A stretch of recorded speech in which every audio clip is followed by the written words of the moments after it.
Hello, and welcome to the John 3:15 podcast, the show where we break open the mysteries of the most popular and misunderstood Bible verses and put them back into context. I am your host. They call me Jonathan, bad at vacationing Van Shank. And here is my co-host. They call him Jeremy, good at vacationing Swingle. Now, Jeremy, why do they call you good at vacationing Swingle? Because I seem to be taking a lot of vacations lately. Just earlier this month, I was on a 9-day vacation in Idaho, and it was beautiful. We started up in Coeur d'Alene and went down to Boise, and just found out the other day that I'm going to be in July heading over to Pennsylvania to answer judge for the international competition there, Bible quizzing, which is great because there hasn't been any in-person Bible quizzing for a while, so I'm pretty excited about that.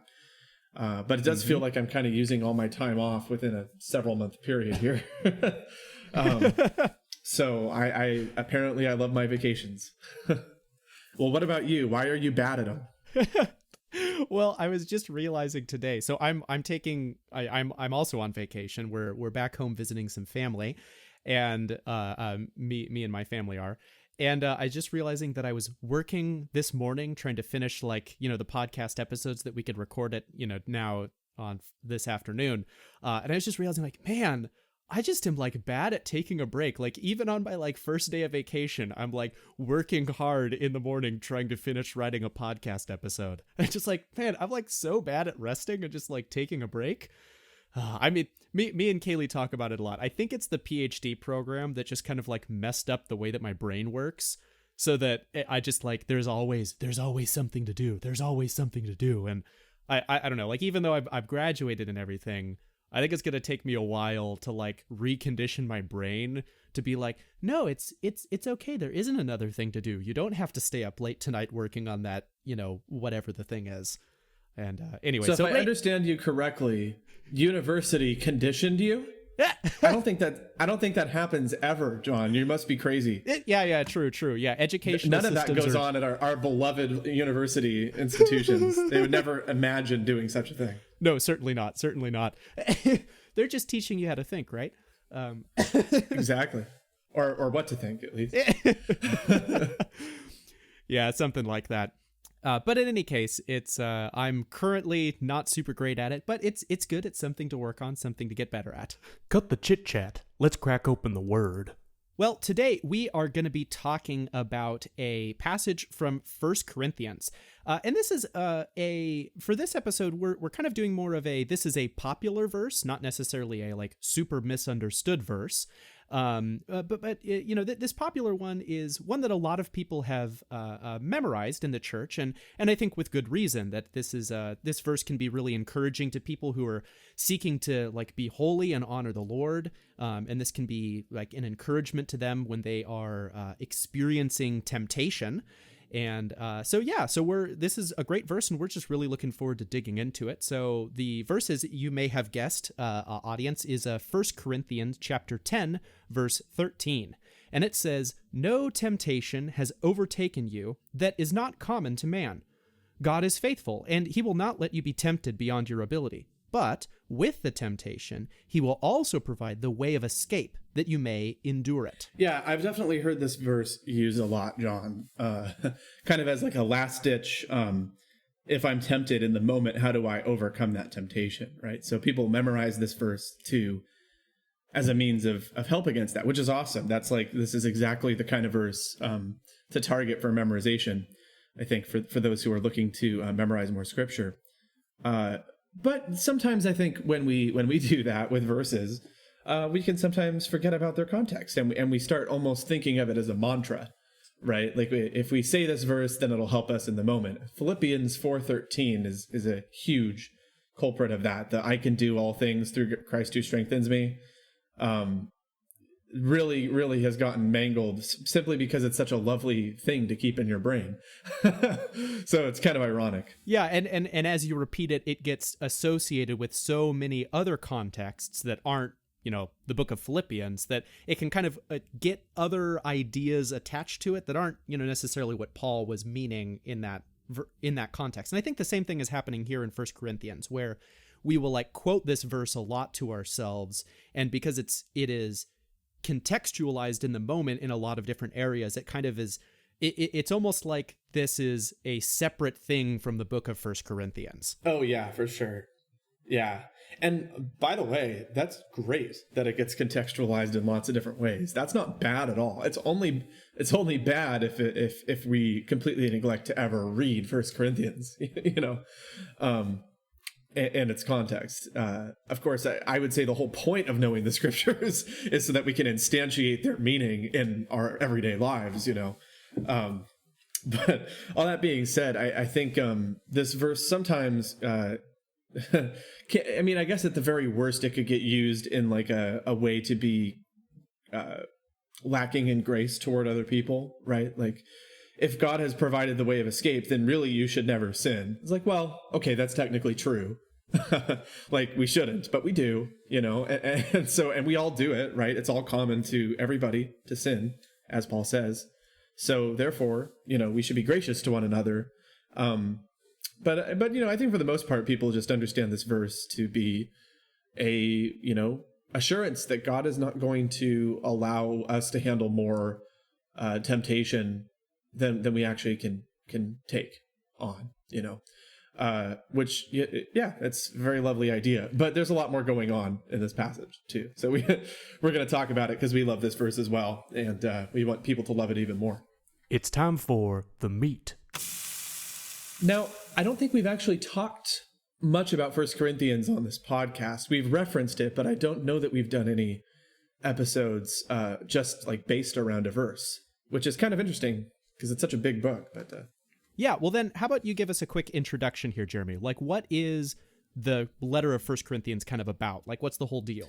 Sure, yeah. Now, as anyone who knows anything about 1 Corinthians might think already, the city of Corinth was definitely a very perverse place. And so because of that, some discretion for the next few minutes of the podcast is advised if you're listening with young children, just because of the way 1 Corinthians is. But basically, Corinth is a very diverse and religious city. And there's many temples. There's lots of worshiping of various Roman gods, which involved the offering of sacrifices of meat to idols. And often this practice of worship was also sexual. There was shrine prostitutes. So that's the kind of world Corinth is at, right? A very sexually perverse religious cult there, right? And that's true of a lot of Rome, but Corinth is an especially bad place because it's well, I've heard that the reason for that might be that it's a port city, so like sailors are coming in and out a lot of the time. I'm not sure about all the different arguments for that, but it is kind of a unique city in the ancient Roman world where it's at. And it is a very perverse city. Like, as Christians, I think we're kind of appalled often at the world around us and the sexual standards of the average American these days, let's say. But obviously then you go to somewhere like San Francisco and it's like substantially more in your face than most of the rest of the nation, right? So Corinth is kind of like the San Francisco of Rome. Like, Rome in general is not great, but yeah, it's not just standard American depraved. Yeah, this is advanced. Right. So Paul has previously gone to Corinth in Acts 18, I believe. He established a church there, and he's since heard that things are going south, to say the least. And so he writes this letter because he's a little ticked off. That's basically the long and the short of it. He still loves the Corinthian church, but he wants them to repent and come to a fuller knowledge of the gospel and its implications on how we live. And without getting into all the details, kind of like a laundry list of some of the issues in Corinth.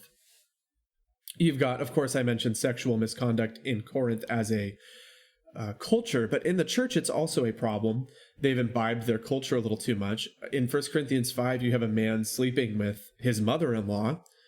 We think his mother-in-law. It says his father's wife, so probably not his biological mother. Otherwise, it would say that. So probably his mother-in-law. And the church is not excommunicating him or disciplining him at all for it. And Paul is very upset about that. Other issues, constant friction and divisions over who should be the leaders of this church. You have people arguing that they're better than everyone else because of which spiritual gift they have. People saying speaking in tongues makes them a better Christian or a more gifted Christian than others. So you've got a lot of infighting, factionalism. You have Christians who are wielding their freedom in Christ to eat the meat sacrificed to idols, which Paul says is okay because an idol is not actually anything at all. So you can eat the food, it's just food. But the problem is that there were Christians doing this and flaunting their freedom to do it in such a way that was harming the conscience of other Christians who perhaps weren't able to bring themselves to do that sort of thing because of their previous pagan practices. So there were Christians not walking in love toward one another and flaunting their freedom in ways that were offensive to Paul. And you even have people getting drunk at communion, which is just, that's almost like a joke you would see on like Family Guy or something like that. Like, right. Or The Simpsons, like some like kind of a little bit like of a raunchy TV cartoon, like that's making fun of Christianity. Like, oh, haha, people getting drunk at communion. Well, it really happened. Really happened in Corinth. This is like actually a thing. Yep.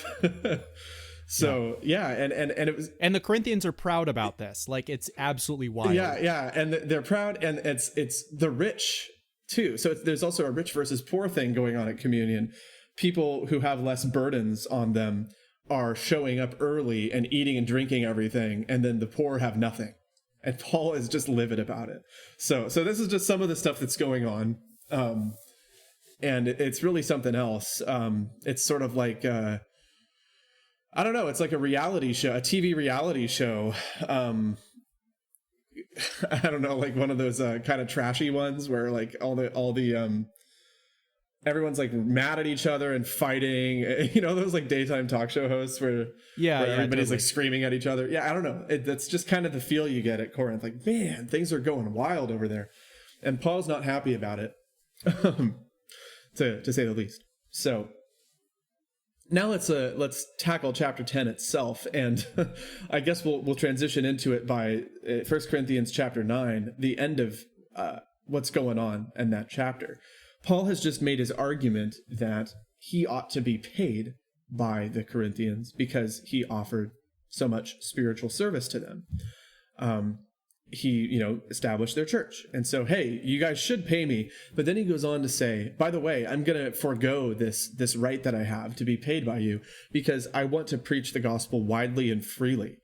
And then he draws an analogy between him saying he has this right to saying, like, this kind of self-denial of my rights is like an athlete training for a race. And then he gives this analogy in this paragraph at the end of chapter 9. He says, in a race, all the runners run, but only one receives the prize. So run that you may obtain it. Every athlete exercises self-control in all things. They do it to receive a perishable wreath, but we an imperishable. So I do not run aimlessly. I do not box as one beating the air. But I discipline my body and keep it under control, lest after preaching to others, I myself should be disqualified. And then he launches into chapter 10, and it starts with this magical word that we talk about all the time on this podcast, for. So, lest I should be disqualified, for I do not want you to be unaware, brothers. And now he's going to launch into a history lesson of sorts. That our fathers were all under the cloud and all passed through the sea. And all were baptized into Moses in the cloud and in the sea. And all ate the same spiritual food, and all drank the same spiritual drink. For they drank from the spiritual rock that followed them, and the rock was Christ. Nevertheless, with most of them, God was not pleased, for they were overthrown in the wilderness. Now these things took place as examples for us, that we might not desire evil as they did. Do not be idolaters as some of them were. As it is written, the people sat down to eat and drink, and rose up to play. We must not indulge in sexual immorality as some of them did, and 23,000 fell in a single day. We must not put Christ to the test, as some of them did and were destroyed by serpents, nor grumble, as some of them did and were destroyed by the destroyer. Now these things happened to them as an example, but they were written down for our instruction, on whom the end of the ages has come. Therefore let anyone who thinks that he stands take heed lest he fall. No temptation has overtaken you that is not common to man. God is faithful, and he will not let you be tempted beyond your ability. But with the temptation he will also provide the way of escape, that you may be able to endure it. Therefore, my beloved, flee from idolatry. Wow, that is an intense history lesson that Paul just kind of like dumps in the middle of this letter here. And it's interesting because Paul is actually continuing like a long heritage of Hebrew writers of using Israel's history to illustrate a point that he's making. Because that's really what Paul is doing here in the first section of 1 Corinthians 10, is he is retelling the story of Israel's history, in this case specifically when Israel is like wandering in the wilderness after they've been delivered from Egypt. And he's using that as an example to illustrate a point that he's trying to make here with the verse that we're going to get to of the no temptation has overtaken you, which we'll get to here at the end. But like, this is not something that's original to Paul. Like, tons of Hebrew writers did this, probably the most famous one being Moses, where, the entire book of Deuteronomy, or I guess a big chunk of the book of Deuteronomy, is Moses telling again to the people of Israel. This is like right before they go into the promised land. And he tells them their own history. He says like, hey, for the last like 40 years, what we've been doing out in the wilderness. And so he gives them a history lesson, and he's making theological points in the book of Deuteronomy of saying like, these are things happening. This is what those events meant. And so, and kind of trying to encourage them of saying, hey, when you go into the promised land, don't do all of that like wicked, terrible stuff that you guys did in the wilderness. Be faithful to God. Don't be faithless like you were in the wilderness. And so it's really interesting because Paul is doing almost the exact same thing here in 1 Corinthians 10. He's going through all of these historical examples, and he's doing the Moses thing of saying, hey, like, here is the example from history. Don't do this terrible thing that they did. And that's kind of like the main punchline of what Paul is really trying to do in this section.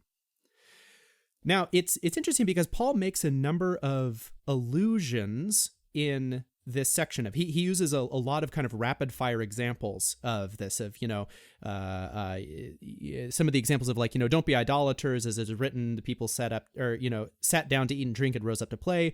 Don't be sexually immoral, as some of them did, and 23,000 of them fell in a single day. So it's like in two verses we're getting like two different stories, and so he's just kind of running through rapid fire and hitting the Corinthians with a bunch of examples.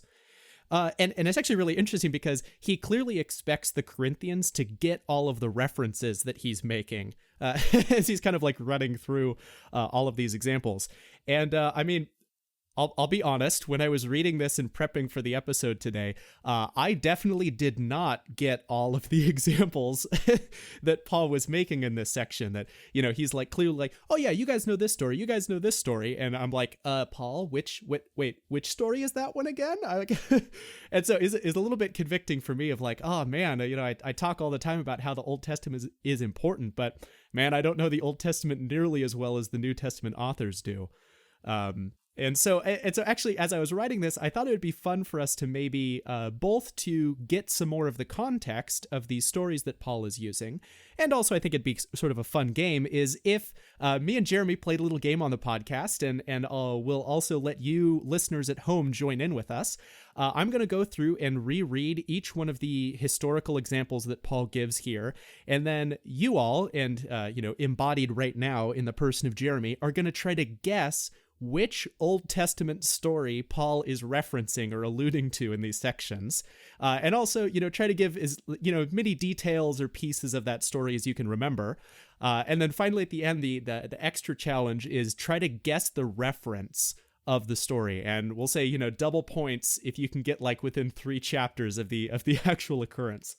I'll tell you, when I was prepping, I did this, and I got almost none of the references and only about half the stories. So we'll see if Jeremy fares better.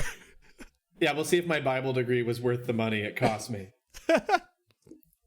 Spoiler alert, it wasn't, no matter how many points I get. No.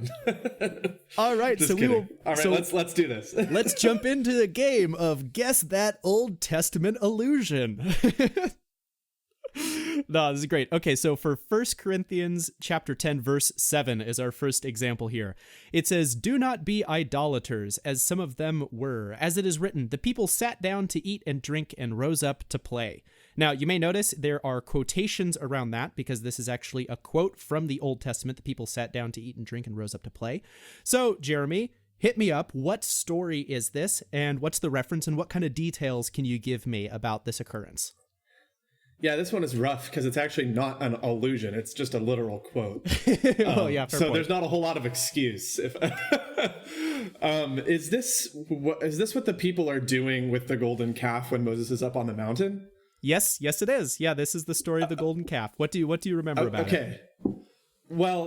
Yeah. So they there's a lot. It's a long story, but it's like, yeah. When Moses is up on the mountain, they say, "Make for us gods who will go before us," right? And they give, and Aaron's account of it is that, hey, they gave me all this stuff and I like threw it in the fire and out came this calf, right? but actually Aaron's like, carefully constructing the calf, like, oh, I wonder if, did I get this leg right? Yeah. And then he has that hilarious story to Moses. That's one of my favorite. Aaron is such a dude. Like, anyways, so that's the story. So I assume the people sat down to eat and drink and rose up to play. I do remember that quote from when I was reading Exodus. And I assume it just means they're kind of like, there's a form of riotous worship over this calf. Like they're literally they're eating and drinking, probably engaging in drunkenness of some sort. And the rose up to play, I'm not sure. It's just some sort of revelry, out of control partying. Yeah, let me jump in here and give you some details on that. So the rose up to play is actually interesting because it gets translated a number of different ways depending on kind of which English translation you're doing. And that's actually reflective of the fact that there's a great deal of debate about what that phrase like rose up to play actually means. And you're totally right that there is a way that this could mean just some kind of like festival or like some kind of celebration of like singing and dancing, and so the word play there could mean like party basically. Some people do argue that it could have kind of like a sexual undertone to it as well, so there might be some kind of like orgy like behavior that's taking place here. But that's what I was just thinking. Yeah. And I'd never thought of that before, but once you started like saying there was ambiguity in the term, yes, I'm like, oh, it's one of those, isn't it? Yeah, it's where we don't actually know if they're talking about sex or not. Yes. Yeah. And a lot of the argument that I did a little bit of reading on this, and it turns out that the Hebrew in the Old Testament is very vague as to what it means. And similarly, the Greek term that's used here in 1 Corinthians is also pretty vague. But a lot of people read into the fact that because Paul uses this example in this context, that he means that there's a sexual component to it. But from what there was in Corinth. Yes. Yeah. Totally. So that just makes sense. Yeah. And so so even if they weren't historically in Israel, Paul would want the Corinthians to keep that in mind, that the worship of pagan gods and the idolatry of the Israelites necessarily carries with it a sexual component if you walk down that path, right? Yes, yeah, exactly. Well, and literally, like it did. And the Israelites engaged in it later in the Old Testament. The worship of like the Asherah pole and all that, like the sacrifice of your own children and these like sex cults. It's absolutely horrifying. Yeah, totally. But I never gave the reference though. Yes, so guess the reference see if I can for get us. Double points. Oh man. Oh gosh. Exodus 11. Oh no, Exodus 32 verse 6. What? It's that late? Oh yeah. Oh man, it feels like Exodus is I thought Exodus 32 was like describing the priestly robes and stuff. I'm way off. Yeah, no, it's Exodus is very interesting because it you sort of get a bunch of story and then it kind of takes a break and then dispenses a bunch of law to you, and then it takes another break and goes back to story again and then ends with another chunk of law. And so it is a little bit weird that it feels like it comes very late in the book because there's this whole middle section that typically kind of falls out of your head when you're thinking about the story of Exodus. So what you're saying is I almost got the right answer, and your criterion of within 3 chapters is just bad. Yeah, within 3 chapters of narrative, you're probably good. Okay. My only mistake was not knowing which side of the law portion this story was on, right? Yep. Okay. Yeah. Which side of the 10 Commandments is this? So no double points on that one, but I'm still doing okay. Yep. Yeah. Pretty good. Okay, so let's go on to the next one here.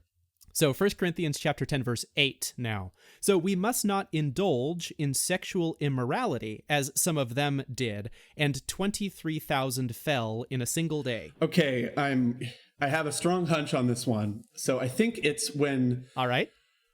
I don't know the name of the person, but there was someone who had taken as a wife a foreign woman, meaning a woman who worshiped foreign gods, and this dude named Phineas slays both him and the wife he's taken with a spear, and then like him and a bunch of other guys kill like 23,000 other people. Is it? I mean, I don't know if this is that passage, but I know that like quite a few people die in that passage. Is that the one? Yeah, so you're right about the Phineas. So this is the story with Phineas. Kind of the some of the details for you is there is a case that the people of Israel have kind of settled in their wilderness wanderings, have settled next to the land of Moab, and this is related to us, and we're told that the daughters of Moab come and invite the people to sacrifice to the Moabite gods. And kind of in the course of this sacrificing to their gods, there is this like sexual component to it of sexual immorality. And so the people of Israel are like enticed into worshiping foreign gods in this kind of sexual practice. And you're totally right that there's this one guy who takes a Moabite woman, and is like, taking her to marry her. And kind of in some of the backdrop is you have like Phineas and who is the son of Eleazar, the son of Aaron, and Moses, and like these other people are talking about like, oh man, the people are, participating in this sexual immorality, and because of that, the Lord has sent this plague on the people of Israel, and so like a bunch of people are dying from this plague, and it's because of this sexual immorality. Like, what are we gonna do? And it's like right as they're discussing this, the like dude and the Moabite lady like cruise up and go into their tent, and so like it's like almost like a sitcom, like a really terrifying sitcom. Yeah, no. It's terrible. It's, the exact quotation is like, as they're talking about like, what are we going to do? He says, and behold, one of the people of Israel brought a Midianite woman to his family in the sight of the entrance of the tent of meeting. So this is like right in front of the tabernacle.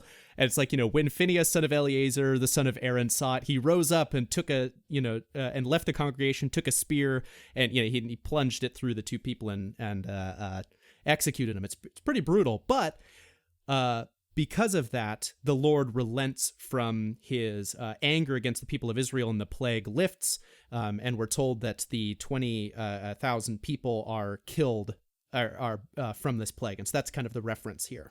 Dang, I gotta say, I mean, even I like to pretend I'm zealous for the Lord, but I did not bring a spear with me when I visited San Francisco last. Oh, yikes, dude! Yeah. So the 23,000, did they fall because of the disease then, or because they were killed by Phineas like zealots? Right. So in this particular instance, Phineas only kills the man and the Midianite woman. Okay. And I was wrong when I was reading it. It's a Midianite woman that he takes, even though it's the daughters of Moab that are like leading the people into idolatry to begin with. And it's also really interesting because in the New Testament, Paul says it's 23,000, but in the Old Testament it says it's 24,000 people. And so I don't know much of the details about that one, and we could maybe talk about discrepancies in numbers another time. But just a FYI, if you go back and read it, I was wrong. It's 24,000 in the actual Old Testament passage. Okay. 23,000 in the at least in the ESV we have here. So when it comes to the 1 Corinthians passage. Okay, so I didn't remember the details perfectly, but I still say that's a point for me on that one, because I knew which story it was. Yep, yeah. Okay, perfect. There's another time when some zealous people like kill a bunch of people because of sin, so I must have gotten that mixed up. Okay. I won't comment on that because there may or may not be a reference to that later. Who knows? So this one, I have no idea how I'm going to get this one. It's Numbers, I'm sure. Hey, nice. Based on the context, I forget how many chapters of like the encampments there are at the beginning of Numbers. I'm going to just say like Numbers 17. Nice. It's Numbers 25. Oh, okay. So I wasn't too far off. Yep. All right. No double points, but No double points. Just single points on this one. 2 for 2 on the illusion part. All right. So. For sure. Okay, so let's go to the next one here. So 1 Corinthians chapter 10, verse 9. We must not put Christ to the test, as some of them did, and were destroyed by serpents. Well, yeah, okay. So luckily, because of John 3:16 and the context there, I think I know what this is talking about. Which is funny, because we still haven't done an episode on John 3:16 on our John 3:15 podcast. Yeah, we're just waiting for enough emails from listeners asking us to do it. So this is what prompted it. So what I remember is there's serpents who are biting people and they're dying unless they look at Moses holding up the bronze serpent, and then when they see that, they're cured. I can't remember the exact sin of Israel that prompted that plague of snakes, though. Let me think. Is it when they're complaining about the lack of water and Moses hits the rock? So it's actually immediately after that story in the account. So you get the story where Moses hits the rock with a stick, and then it's after that the people are wandering around and they're in kind of like a dry place. And you're totally right that they are complaining about water. So I'll give you the reference that they're, and the people spoke out against God and against Moses. Why have you brought us out of Egypt to die in the wilderness? For there is no food and no water, and we loathe this worthless food. And so then the Lord sent fiery serpents and, on from there. And you basically got the rest of the details right. Okay. Yeah. Okay. Yeah. I think I did about as well as I could with the with where it's at. Okay. So reference. Oh, dude. I know that the manna is named in Exodus. I don't even know which side of that law portion it's on, though.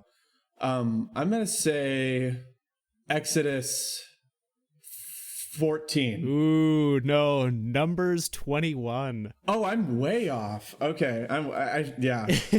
All right, that doesn't even. You should take off half a point. I got the wrong book. For sure. Well, okay, so there's a couple other things to just point out about this verse and this reference that are I think are particularly interesting. And so one of them is the actual occurrence of in 1 Corinthians 10, verse 9, it says, we must not put Christ to the test, as some of them did. It turns out that actually the word Christ there is a textual variant in the New Testament, which just means that in our manuscripts of the New Testament and our like copies on like, papyrus and scrolls and stuff like that, sometimes the manuscript says Christ, put Christ to the test, and sometimes the manuscript will say put the Lord to the test. And so it's just it's interesting that there's actual there's debate about whether it should be put Christ to the test or put the Lord to the test. And if people are interested, maybe we could do an episode where we talk about textual variants and stuff like that. I'll just give it as a little teaser and we should something to point out. Yeah, we totally should, dude. Yeah, if anybody's interested, we can come back and talk about this verse because it is really, really interesting. But I guess I don't really want to spend too long on it. It's interesting that he says Christ. That reminds me of Jude. In the book of Jude, it says that Jesus saved a people out of the land of Egypt and afterward destroyed those who did not believe. So it's talking actually about the same kind of stuff we're talking about in this 1 Corinthians passage. There does seem to be this, assuming these aren't textual variants, there does seem to be this strand of thought among the apostles that, like, even though it was Yahweh who did this, that actually the one who is interacting with the Israelites in this really like crazy, like miraculous way was actually Jesus, the person of the Son, which is an interesting take. Yeah, for sure. On the part of the apostles. I mean, I might be reading too much into what they said, but it's interesting. I can't think of another place in the Old Testament where God is described that way as Jesus doing it in the New Testament. That's all I can think off the top of my head. Yeah, interesting. I would, I think not in, yeah, I can't think of any other examples that are quite as obvious as like this one in the Jude passage. But in this case, it is, I tend to think it should be rendered Christ, specifically because just a few verses earlier, Paul is saying, they drank from the rock and that rock was Christ. And so Paul is already giving you these ideas of the person providing the provision is Jesus, like specifically Jesus. And so in this case, it would make sense for him to sort of continue with that thought. It's almost like the context helps us understand it. Almost. All right, so I'm 3 for 3. Let's do this. All right, so the next one that we get is in 1 Corinthians 10, verse 10, saying, nor grumble as some of them did and were destroyed by the destroyer. All right, I have no clue on this one. Well, so I do know that in the NIV, it's rendered as the destroying angel, which is probably an interpretation, because I would bet you the Greek word is just the destroyer. And I could say that rather confidently, even though I don't have the Greek in front of me, because I know how the NIV does things. You are 100% correct about that, Jeremy. So, destroyed by the destroyer. Well, they grumble like 20 times in Exodus and Numbers. So that's what seems like why this is so tough. And like the destroyer, well, they get destroyed in lots of ways. I don't remember specifically like what like some entity called the destroyer doing it. So I'm just gonna say it's when the earth opens up and swallows those guys, just because I like that passage and that's the best guess I have. Okay, so which guys? Oh gosh, okay. Which guys? I mean the Israelites, but like which ones? The ground opens up multiple times. It does? There's more than one? Oh, dude, yeah. I forgot. It's kind of like that weird specific story in Genesis where like Abraham says she's not my wife about Sarah, and then like his son does the same thing, and you're like, wait, I just read this. What? yeah. Okay, I forgot that it happens more than once. At least I'm pretty sure. Okay. Some of them did and were destroyed by the destroyer. I don't know. Okay, which guys? They were murmuring against Moses because they didn't like him. His beard was funny. I don't know, man. That's the best I got on this one. Okay, what is the answer? Dude, you guessed so close on this one. So you're now making me doubt whether multiple people get swallowed by the earth, but there is at least one instance. I'm pretty sure Achan and his family are also swallowed by the earth in yes, but that's not in the Pentateuch. Oh sure. Okay, so that's in Joshua, right? Yeah, that's in Joshua. Yeah, so I thought of that, but I'm like, wait, that can't be it. Okay, so at least in terms of the first 5 books of Moses, instances of getting swallowed by the ground, that's specifically Korah and his crew of Levites who try to displace Aaron as priests. Yes. Korah's rebellion. How did I forget? That also gets mentioned in Jude, I think. Funny enough. Oh, interesting. Okay. Yeah. So, so the reason why I say it's close is because this instance is not actually referring to Korah and his crew of people, and it's also not referring to the people who followed Korah and started practicing in front of the temple and then in front of the tabernacle and then got consumed by fire, which happened immediately after that. But it's actually referring to what happens to the Israelites the day after the rebellion with Korah. This one's super interesting, and I'm relying on some much smarter people than I to interpret this very vague reference. So we're just going to believe for the moment that my research is accurate on this one. But if you have a good reason why it's actually a different story, go ahead and email me and I'll publish a retraction. But so in this case, it's so Korah and his Levites, they do this rebellion. They try to displace Aaron. God judges them. Korah gets swallowed up by the earth. All of the Levites who try to do this thing get consumed by fire that comes out from the tabernacle. And then the next day, the people of Israel gather together, and it says that they began grumbling against Moses, saying, let me find where It is so they begin grumbling against Moses and Aaron, saying, "You have killed the people of the Lord." And then another plague strikes the people, and a bunch of them die. And it's only Aaron, so Moses tells Aaron to go get a censer from the altar and to waft incense over the people as a way of making atonement for them. I won't get into too much of the story. It's actually very cool. You should totally read it. But that's the actual reference that's happening right here. Wow. So do you want to? Now I've learned. Do you want to try to guess the reference, or should I just tell you? Well, I might as well try to get those bonus points, right? You're sitting at quarter credit right now for getting the ground swallowing. Numbers 32. Ooh, nice try. Numbers 16. Come on, Paul. You could have done this in chronological order. Yeah, seriously. Just jumping all around. So I didn't get. So what's that? 3.5 points because I didn't quite get the last one. Yep. Yeah, we'll go with 3.5. I was I had an idea that was related to it. So, Jeremy, I'm going to ask you then, having just guessed all of these stories, I want to, I want you to speculate here. What do you think is the common set of themes that are going on in these stories? Why is Paul pulling out these particular stories as an example of the what he's trying to do? So kind of what's common about these things that Paul's bringing up for us? Well, I think one thing that jumps out to me is all of these are sort of landmark moments in God's dealing with his people where there is some sort of widespread rebellion.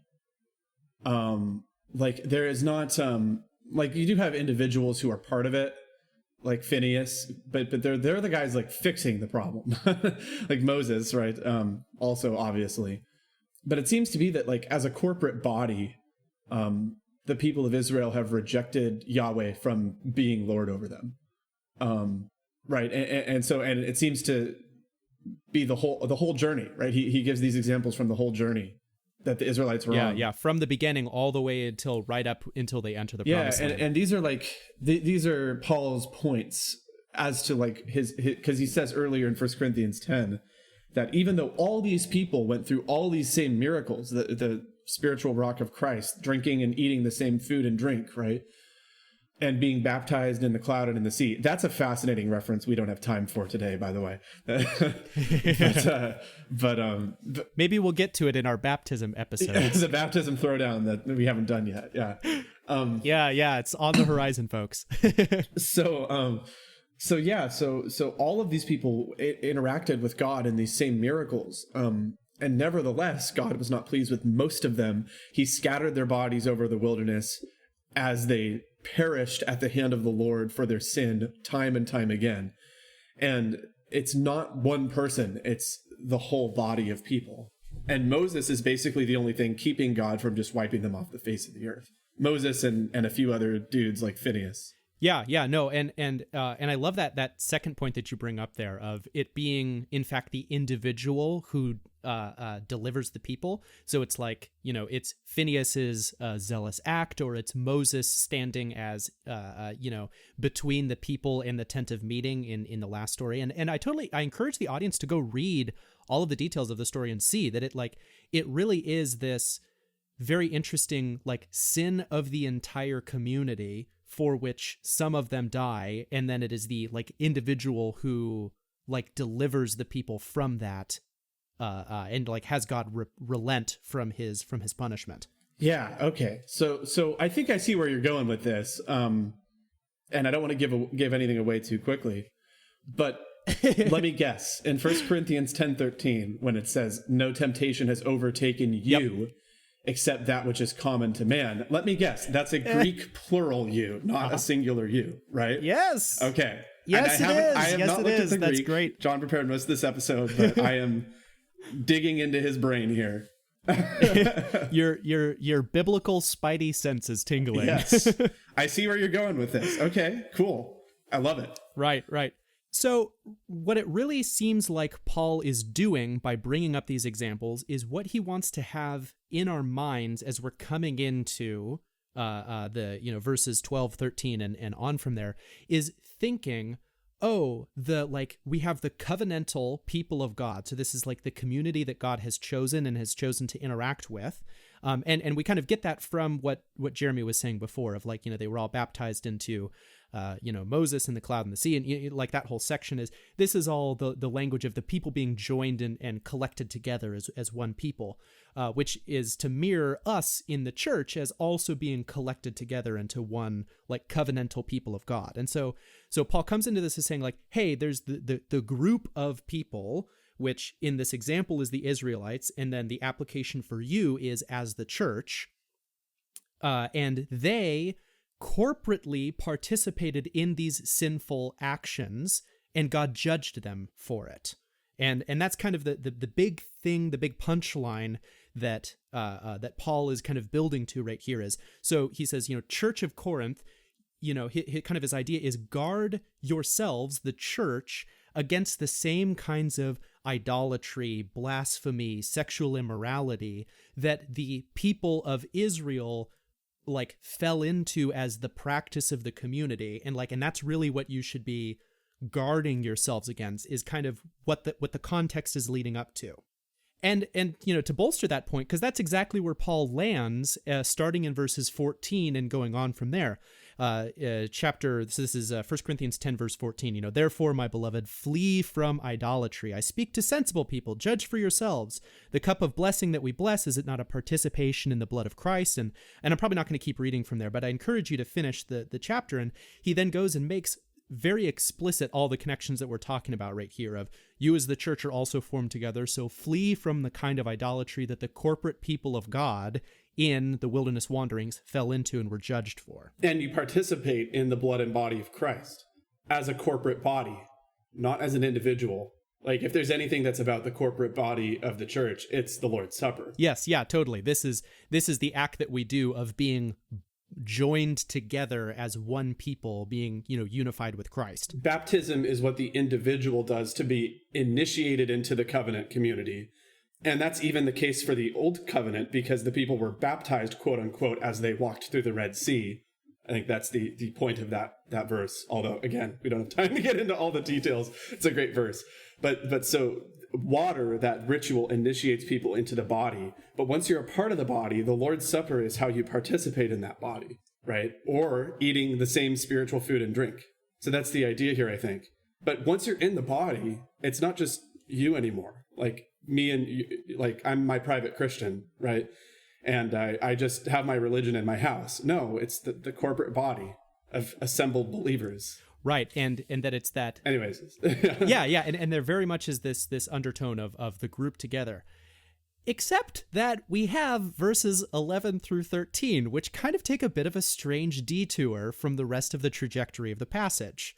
And so let's just like reread verses 11 through 13 here. It says, now these things, the examples of the faithlessness of the Israelites, happened to them as an example, but they were written down for our instruction, on whom the end of the ages has come. Therefore, let anyone who thinks he stands take heed lest he falls.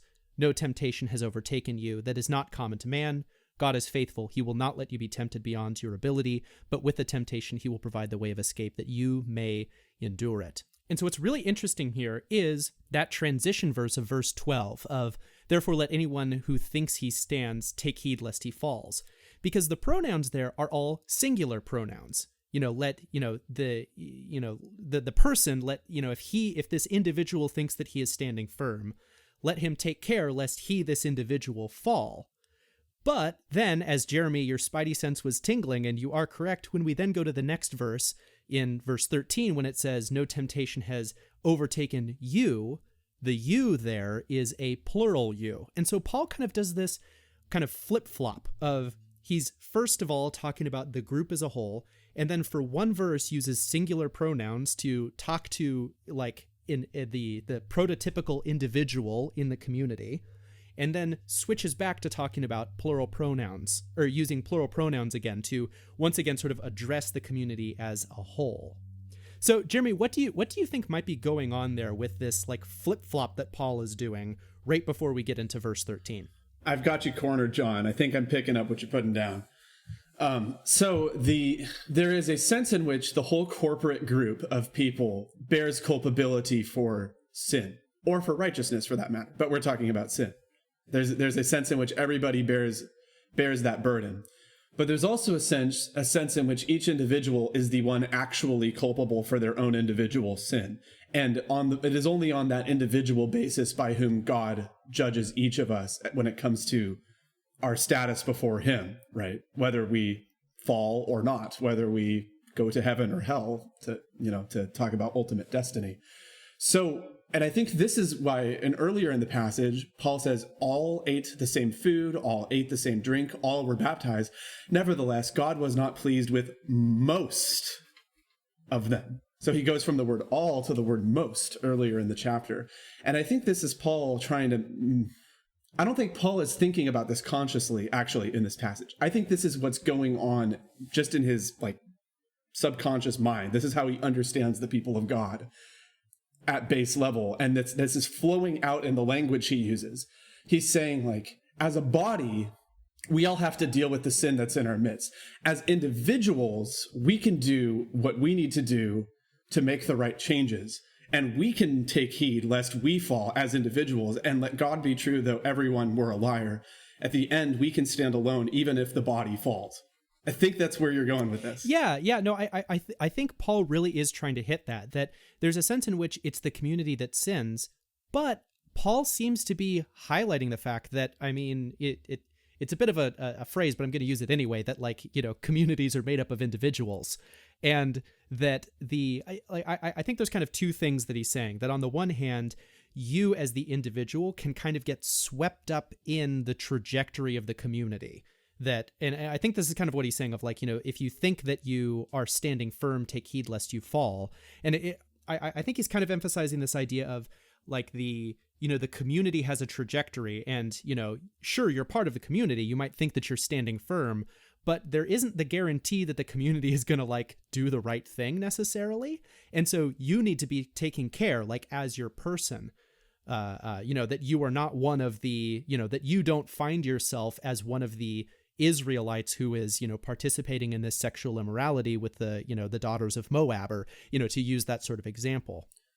Well, and like we were saying when we were going through those historical examples, there's a very real sense, and this is a complicated argument to build, so I won't do it here, but I definitely think the Pentateuch teaches that were it not for Moses interceding for the people, they would just have been obliterated off the face of the earth by God way early in the process. Moses right. Is literally the reason he doesn't. so yeah, totally. And Phineas in that one passage, and I'm sure there's others I'm not thinking of who are heroes of the people. But so at the risk of sounding like a motivational evangelical megachurch pastor, it almost sounds like a lesson we could draw here is you should be like Moses and Phineas. You should not be a part of the mob. And if the body is, as you said, going in the wrong trajectory, well, you're not culpable for that unless you're sinning along with them. But you are responsible for steering the ship in the right direction. It's not your culpability, but your responsibility. Right. That's kind of how I'm thinking about it. Mm-hmm. No. I think you're totally on point there with the what we're really getting from this verse 12 here. Dude, this is killer. I love this. This is so good. I know. I'm loving this. You're also helping me because I didn't catch it was the individual who delivers the people thing though, and I think that kind of rounds out the idea here perfectly. So thank you for pointing that out. Well, dude, yeah, and we could even, if we wanted to tease out this idea, just go to Joshua and Judges, Esther, right?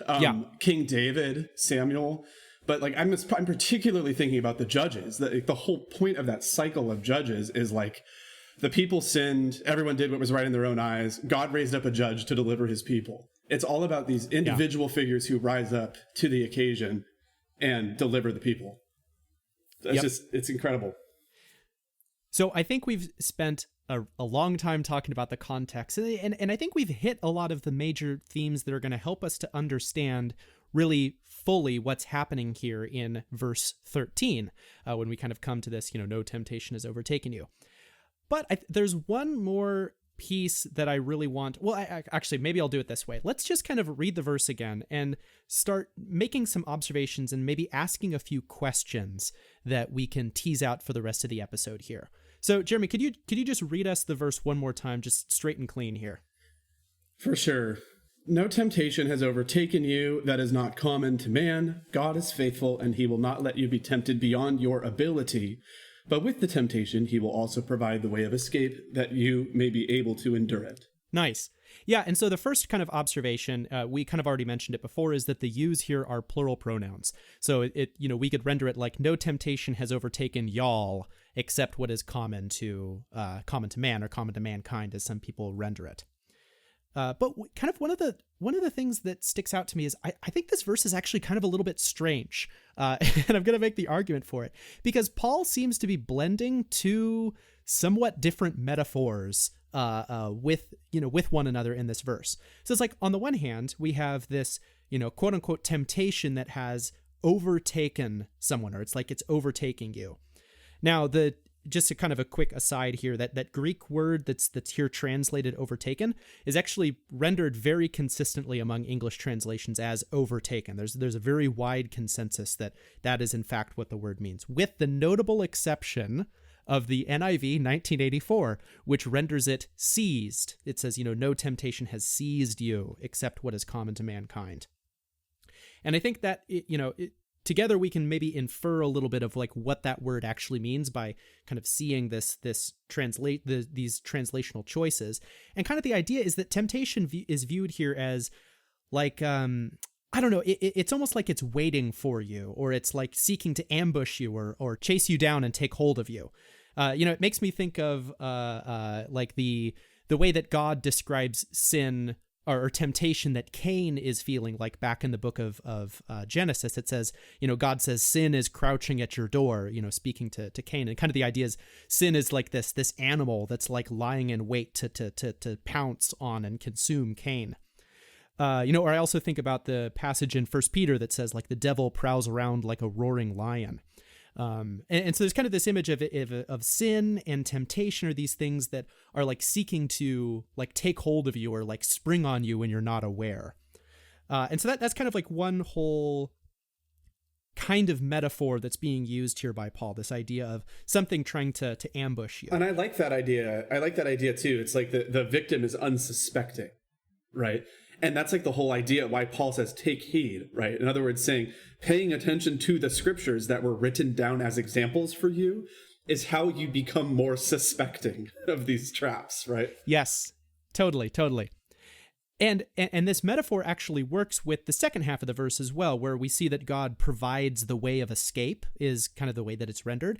And that makes a lot of sense with this idea of something ambushing you, that it's like, temptation leaps out of the bushes and tries to grab a hold, and there's God saying like, oh, hey, run this way, and you can get out of here.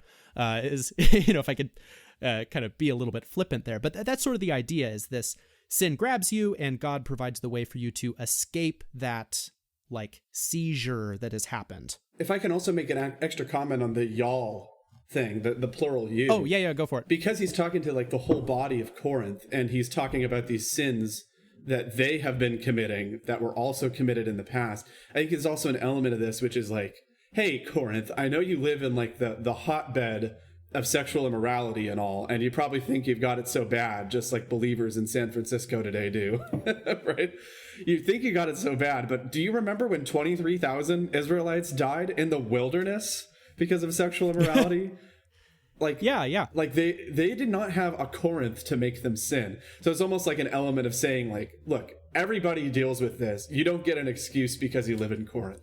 Yeah, right? Yeah, totally. There's almost that element of it, I think. And, everybody deals with the same stuff. He's saying the Israelites did in their era, and you do in yours too. Yeah, and drawing that connection back to the Israelites is good, because again, the idea is that this is, in Paul's mind, kind of a corporate you that he's thinking of, or at least that's what the context would seem to dictate. And so this idea of temptation seizing, or this like this thing like grabbing hold of, it's not like Bob the like Christian in Corinth. It is the church of Corinth being overtaken by a temptation. Yeah, such as overtaken.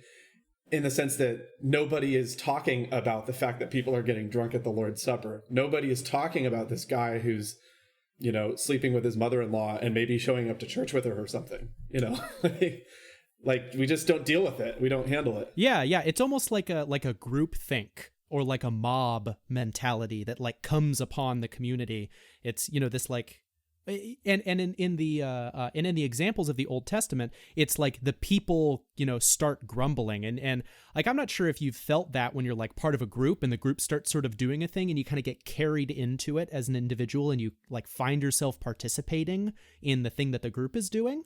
And so I think that's the image. It like seizes hold of the community and people are like whisked into participating in it. Yeah, dude, that's how mobs work. So that's one whole metaphor that Paul is using, this idea of like being overtaken or seized. But then on the other hand, kind of the other half of the phrases seem to be kind of communicating something different. So like on the one hand, we have God, he is like not letting you be tempted beyond your ability. But he is providing, and he provides the way of escape, and we're told so that you can endure it being like the temptation that's here.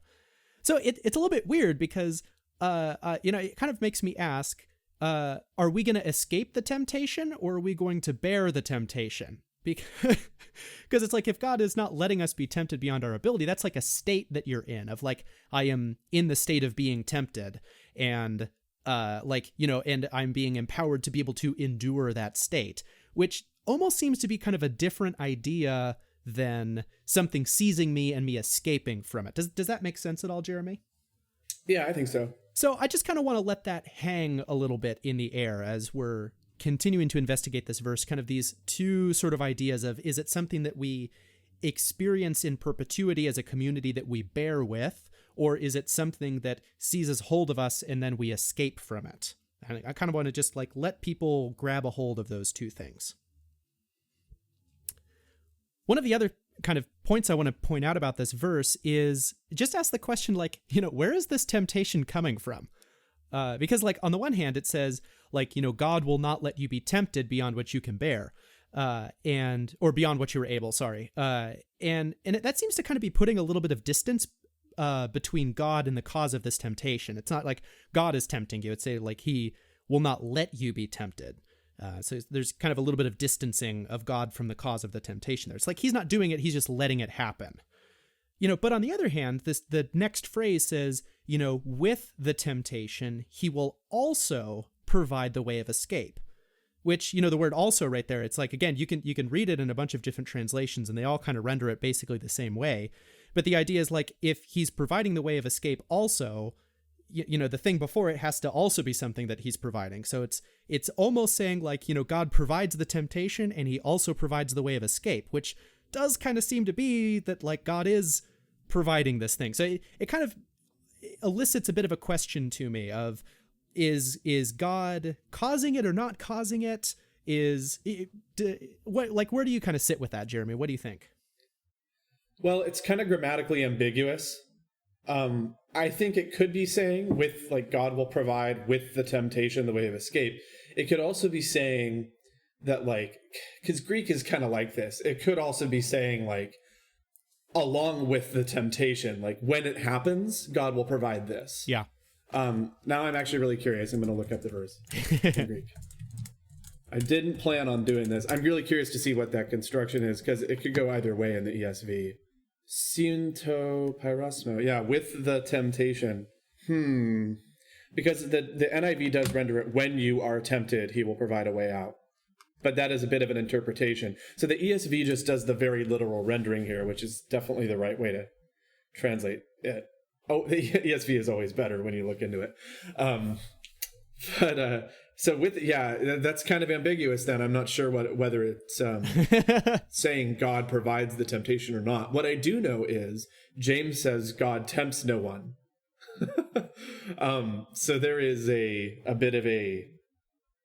Well, it seems like there's a bit of a difficulty with the word temptation, perhaps. Perhaps there's multiple meanings of it. What do you think about that, John? Yeah, no, I think really that is where a lot of this difficulty comes from, is that we as a contemporary audience layer on top of the word temptation a lot of things and a lot of ideas that doesn't necessarily match perfectly with what the actual Greek word means. So we try not to do too much in this podcast of be like trying to appeal to the Greek and like going back to the original language. Because I mean, most of the time you don't really need to do that to get a good understanding of what the Bible is saying. But in this case, I think we really do want to dig into it a little bit just as a way of understanding better, because I'm pretty happy with most of what we've been able to get so far from just looking at the context of the verse. But I'm just really curious to dig into this idea of temptation specifically, just as a way of kind of expanding our horizons a little bit to maybe understand some biblical theology a little bit. So at this point, we've kind of mostly talked about a lot of the pieces of the verse, and we're going to transition here and really do a bit of a word study on this idea of temptation and how it's used in the New Testament. What immediately comes to mind, I know that the Greek word for temptation is pyrosmos, and it has some different shades of meaning. It can mean like a temptation, which we think of specifically like fighting an urge to sin. Yeah, it's like a desire to do something wrong. Right, yeah. But it could also mean a trial. Like it's a test, right? Like you could say like, wow, I'm going through a tough, like I got fired from my job and we lost the house or whatever. This is a real temptation. Like we wouldn't say that in English, but you could use the word pyrosmos in that way. I think the idea behind the different shades of meaning being that way, the way the word developed, is just that like going through tough times is a cause of sin for some, right? It can be a cause for sin or a cause for righteousness in the face of the tough circumstance. So because of that, it's a sort of test. It's a sort of trial, right? It's to prove your mettle. See if you can handle staying faithful under pressure, right? Yeah, totally. And so this idea of like a test or a trial, kind of the reason why we're using those words is there are a bunch of instances in the New Testament where pyrosmos is translated as test or trial. I mean, it's basically almost any time in the New Testament that you see the word test, tested, tried, trial, like any of those words, the underlying Greek is some derivative root of pyrosmos. And so what we're actually going to do is go through and look at a number of these instances to try to figure out more fully fleshed out understanding of the way that this word is used, and then kind of try to bring it back and say, well, okay, this is how the word gets used in a lot of contexts. So what does it really mean in this particular context in 1 Corinthians 10? So with that, kind of one of the first ways that we see pyrosmos getting used is to describe some kind of like suffering that a person is undergoing, but it's not just like you're having a tough time, but that the kind of part of the idea is that the suffering itself is like a test or a trial. It's like something that you can pass or fail. It's like, you're going to get a grade at the end of this suffering is sort of the idea with it. So let's hit a couple examples of this here. So one of the first ones is 1 Peter chapter 4, verses 12 through 15.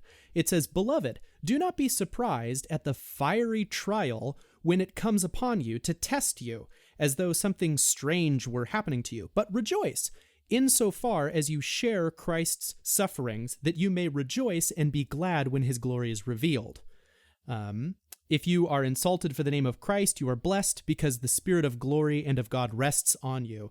But let none of you suffer as a murderer or a thief or an evildoer or a meddler." And then the section goes on from there. So the words like fiery trial and, to come upon you to test you, those are both derivatives of the same underlying Greek word that we're experiencing, or that we're talking about right here. Well, also there's Galatians chapter 4, verses 13 and 14, where Paul describes his illness as a kind of test. And he says, it was because of a bodily ailment that I preached the gospel to you at first. And though my condition was a trial to you, you did not scorn or despise me, but received me as an angel of God, as Christ Jesus. So here it seems that Paul is saying something along the lines of like, my illness brought some hardship to you, right? And you were able to provide for my needs, right? Even though it was a difficulty upon you. And also you have, there's a lot of different kinds of things. 1 Peter chapter 1, you already mentioned chapter 4, but he says, you have been grieved by various trials, so that the tested genuineness of your faith may be found to result in praise and glory and honor at the revelation of Jesus Christ. So those trials, which we later find out in 1 Peter are these like sufferings, right? Persecutions even. That's the mechanism by which your faith is proven genuine. Yeah. But at the same time, this testing, these trials that happen, on the one hand are a mechanism of like proving genuineness of faith, but it turns out they're also a mechanism of proving the ingenuineness of faith. We kind of see this when Jesus explains the parable of the soils. Remember, this is the one where, the sower throws seed on a bunch of different soils, and it's like only in the good soil does the plant actually flourish. And as he's explaining, he says, I'm kind of paraphrasing a little bit from Luke 8 here. And he says, these are the seeds that fall along the path are those who hear, but then the devil comes and takes the word from their hearts that they may not believe it and be saved. And the ones, these are again the seeds that fall on the rocks, are those who hear the word, receive it with joy, but they have no root. They believe for a while, and in the time of testing, fall away. And so Jesus is, saying this idea that there are these testings that come of one's faith, and, for some people, that it is the mechanism that causes them to fall away, and in this sense show that they were not, in fact, genuine in their faithfulness.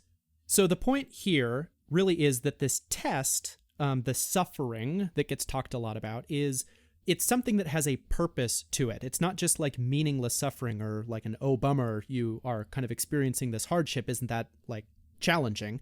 But that like God has an intention with that suffering. That, kind of the whole idea of something being a test is that there is some objective result that's going to from it. And so in this case, it's to prove the genuineness of someone's faith or to cause someone to grow in faith, as we see in the beginning of the book of James. And there's a number of other instances where this idea of suffering is something that like causes a result, and so in that sense that the suffering has a purpose to it. But there are other utilizations of this word parosmos as well, where it's not necessarily like a suffering that someone is experiencing, but it literally is like the desire to sin. So rather than a test, in this case, it really is like the English word temptation. But in a lot of these cases, the temptation is still being like, it still is something that has a purpose to it. That the like temptation itself is the test. So rather than the suffering being the test, it's a temptation that is a test itself. So kind of one example of this would be in Luke chapter 4, where, Jesus, it says he, full of the Holy Spirit, returned from the Jordan and was led by the Spirit into the wilderness for 40 days, being tempted by the devil. And then it, goes on from there to talk about Jesus's, 40 days of fasting. And this is kind of like a classical example of, something, incitement to sin, this idea of temptation that, Jesus is in the wilderness and the devil is like coming to him and trying to get him to do these things that would be unrighteous. And here Jesus is viewed as unlike the Israelites who wandered in the wilderness for 40 years and were shown to be faithless toward God in their sin. Christ is shown to be righteous when he goes through the same kind of testing in the wilderness. And the mechanism of that test is this temptation that the devil is providing to him. We're given a little bit more of that explicit theology in Hebrews chapter 4, verse 15, where it says, for we do not have a high priest, that's Jesus, who is unable to sympathize with our weaknesses, but one who was in every respect has been tempted as we are, yet was without sin. And so that idea that Jesus was tempted, but he didn't sin. So that temptation is this like evidencing of Jesus's righteousness. And so, I guess maybe to just wrap things up a little bit here is let's just kind of summarize some of our thoughts. So parosmos, this Greek word, it gets translated a number of different ways, but it's got just like a number of layers to it. It's like, on the one hand, it can mean like temptation in the sense of being incited to sin.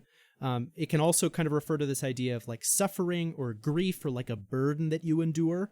But kind of the big deal is that with parosmos, it frequently has a second layer to it, that it's not just that someone is being like experiencing a temptation or experiencing a grief, but that there's specifically a higher purpose that is actually serving, that, you know, someone's character is going to be demonstrated or God's character is going to be demonstrated.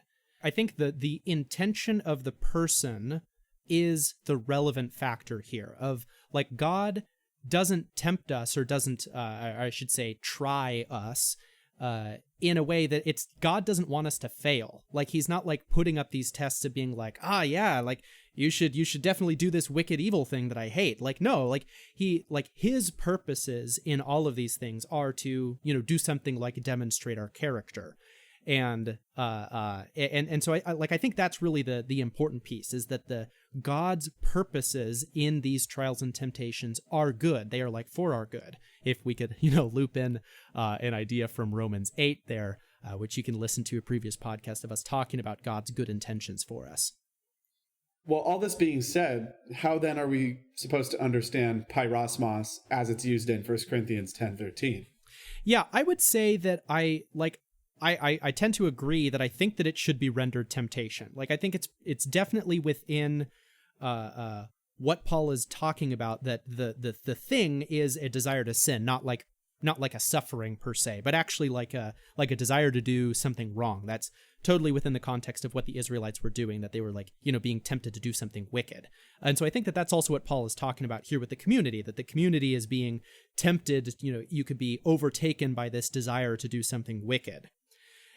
But I think Paul he's definitely talking about something specific in this case, and that's the argument that we made in the first half of the podcast, that it is specifically like a kind of faithlessness that's connected to us as the community of believers in our relationship with God. So this is like the community being faithless toward God, of like tolerating some kind of idolatry or participating in some kind of blasphemy or something like that, really seems to be the thing that Paul is focusing on here. Now, I think in application, you could generalize that to, you know, more kinds of categories of sin, but that doesn't seem to really be Paul's point. Paul really seems to be focusing on things like idolatry, which is, you know, kind of when in verse 14 he says, therefore flee from idolatry. I think that's really the immediate point that he's making, is about something specific. I think key to this as well is understanding that there are certain kinds of sins which lead to this breakdown of the covenant community in a way that other sins don't, or tend not to, at least. That you might need an especially egregious type of a certain sin to destroy a community. Whereas with something like idolatry or sexual sin, those can destroy things overnight, right? Right. And just think about like the family, right? Commit adultery on your spouse. Congratulations. You just destroyed your family in one night. You could have been working to cultivate a relationship with your spouse and with your children for decades. And then in your 60s or 70s or whatever, destroy it in one night, right? And I think that's kind of the reason these sins are highlighted. Idolatry is the same way. We become what we idolize, right? And so it's no surprise that the Israelites go so quickly from turning away from God to worshiping these idols, right? To all of a sudden later, even if they weren't doing this, even if this wasn't what the pagan revelry, the rise up to play, means, later in the story of Israel, they end up doing these sexual practices that are part of their worship, including, you know, the sacrifice of children, right? So when you start idolizing things that are not God, they demand a lot out of you. And so quickly, I mean, you know, I hate to say slippery slope because that's like a fallacy, but there really is a slippery slope here in terms of morals, right? Yeah. You start justifying there's some sins which are particularly bad, at least when it comes to their effects and their harms, right? And not to go too much on an excursus on this, but I just think that the church really needs to recapture their theology of this, because we are still stuck saying really stupid theological half-truths in the face of a culture that is, you know, giving the middle finger to God right now. Yeah. And Christians still say things like, well, okay, I know that culture is sexually insane right now. But, Christians say mean things sometimes. And you're like, what in the world theology causes you to equivocate those two things? Right? Yeah. Clearly sexual immorality is regularly described in the scriptures as one of the most important things to guard against. And we see why. It's absolutely wrecking families, absolutely wrecking culture. So that's just my little excursus here. There's a reason Paul singles these out. Greed is another really common one that gets singled out in a lot of passages. Yeah, for sure. And I think that the discussion that we could bring in about the temptation as something that is like a trial or a test, I think that's also at play a little bit here in this passage. Paul really has been focusing on a lot of the negative case up until now of don't do sin because of the bad consequences. Those are sort of all of the examples that he gives of the people were struck down, they were, their bodies were strewn through the wildernesses. So he's very much making the negative case of don't do these sins because they're terrible. But there's plenty of other places where Paul, and we just went through them in the second section of enduring and resisting sin because of the goods that it produces of the proving of your faith or the growing of your faith. And so I think in this verse, there is a subtext to God's good intentions in the temptation that we're experiencing here.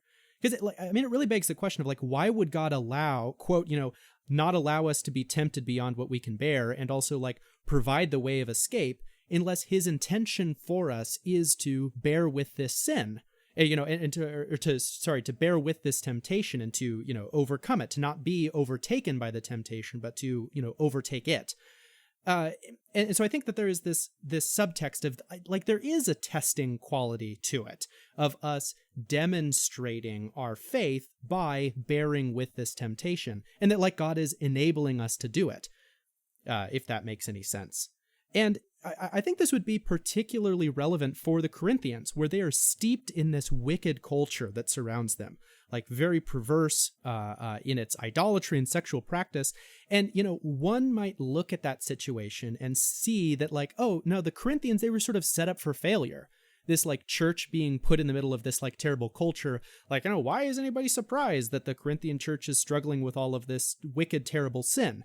And you might even try to throw an accusation against God for what is God doing tempting this community by putting them in Corinth. But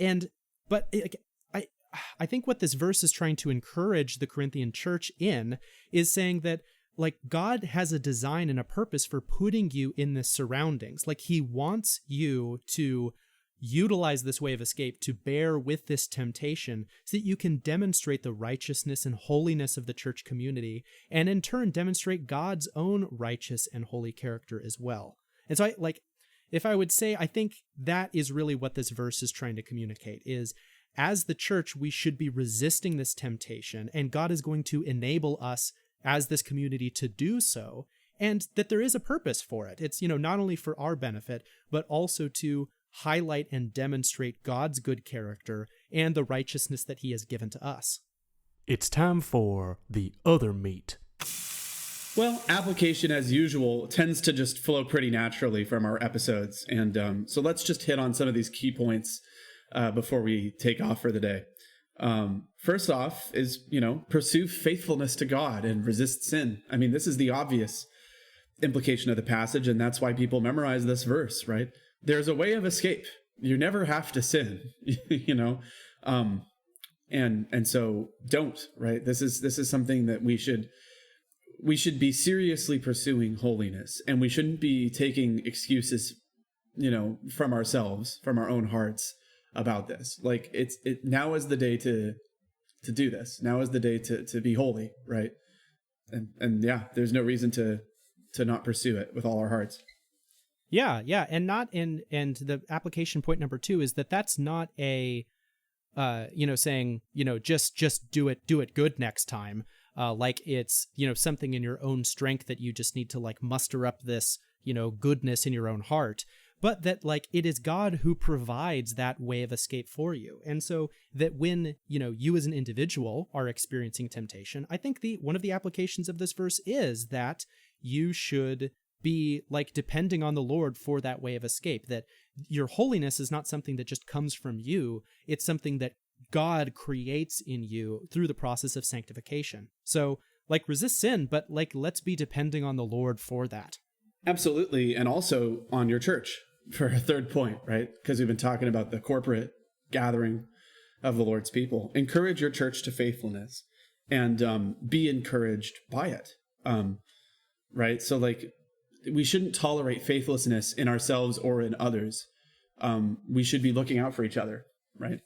James says, if anyone wanders from the truth and someone brings him back, let him know that whoever saves a sinner from his wandering will save his soul from death and cover a multitude of sins. So this is not by any stretch of the imagination, a justification for being a moral busybody.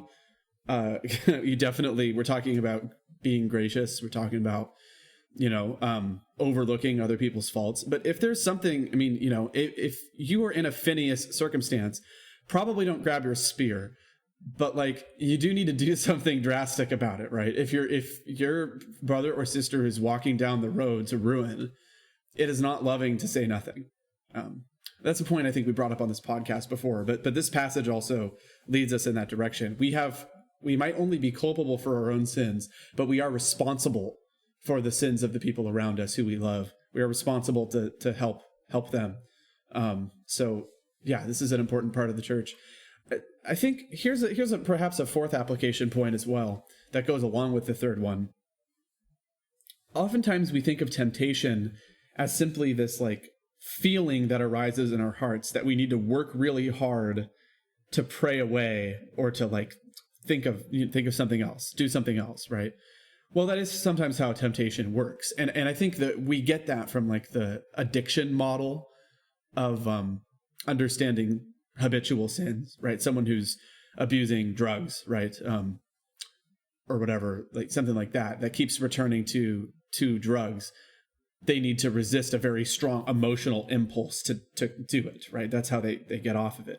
But I think what we miss in that sort of like stereotypical addiction model of sin, I think we miss that a lot of the time. In order to stop sinning, you just need to get a community around you of some sort, right?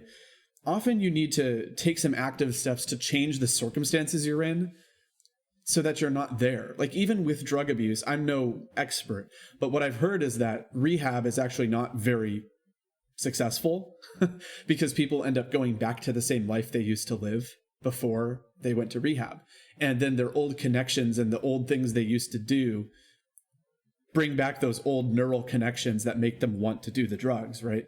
But instead, what's helpful is if the person gets into a different circumstance, like finding a new group of friends, moving, finding a new job, right? Just different things and a different way to kind of rebuild. And so in the same way, I think thinking of temptation as like how do I resist this really strong emotional impulse in the moment? Well, that's your last line of defense. That's what you do in an emergency when you're being overtaken, right? You were unsuspecting and the temptation's there. That's what you do at the last moment. But there's a million things you can do before that are helpful. Like finding a different circumstance to be in, right? Confessing your sin. Just like if you have a habitual sin, like tell somebody, right? Like tell your pastor, get some sort of accountability. It doesn't have to be a big struggle session, right? Just get some accountability. Say, I have a problem. I need help, right? And that'll go a long way, right? So I think this goes along with the whole community thing. Like all of us need to make structural changes, not just emotional impulse decisions, in order to be more holy. That's something I feel strongly about. It's time for milk, not solid food. All right. Well, to encourage us on this route toward avoiding falling in the wilderness, like many of our Israelite brethren from the past, let's read this passage from Hebrews chapter 12, verses 1 through 2. Therefore, since we are surrounded by so great a cloud of witnesses, let us also lay aside every weight and sin which clings so closely, and let us run with endurance the race that is set before us, looking to Jesus, the founder and perfecter of our faith, who for the joy that was set before him endured the cross, despising the shame, and is seated at the right hand of the throne of God.